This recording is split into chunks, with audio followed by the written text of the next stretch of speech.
বাংলাদেশে জাতিসংঘের শান্তিরক্ষা বাহিনীর মোতায়েন চেয়েছেন ভারতের পশ্চিমবঙ্গের মুখ্যমন্ত্রী মমতা বন্দ্যোপাধ্যায়।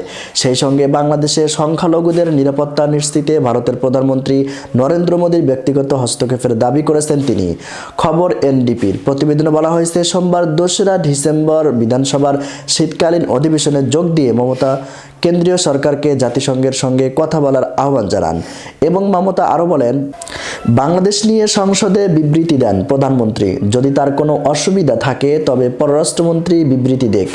বাংলাদেশের পরিস্থিতি নিয়ে আরও একবার তার দল এবং সরকারের অবস্থান স্পষ্ট করে তিনি জানান, এই বিষয়ে সিদ্ধান্ত নেওয়ার এখতিয়ার রাজ্য সরকারের নেই, তাই এই বিষয়ে কেন্দ্রের পরামর্শ মেনে চলবেন বলে জানান মমতা।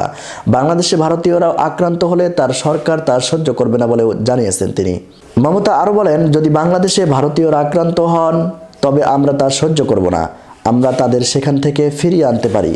এদিন মমতা আরও বলেছেন, আমাদের পরিবার প্রিয় মানুষেরা বাংলাদেশে আছেন, ভারত সরকার এই বিষয়ে যে অবস্থান নেবে আমরা তা গ্রহণ করব। কিন্তু বিশ্বের যে কোনো প্রান্তে ধর্মীয় কারণে কেউ অত্যাচারিত হলে আমরা তার নিন্দা জানাই। আমরা এই বিষয়ে ভারত সরকার এবং প্রধানমন্ত্রীকে হস্তক্ষেপ করার আহ্বান জানাচ্ছি। প্রিয় দর্শক, পরবর্তী সংবাদ সবার আগে পেতে অবশ্যই চ্যানেলটি সাবস্ক্রাইব করে একটি লাইক আর একটি কমেন্ট করে যাবেন।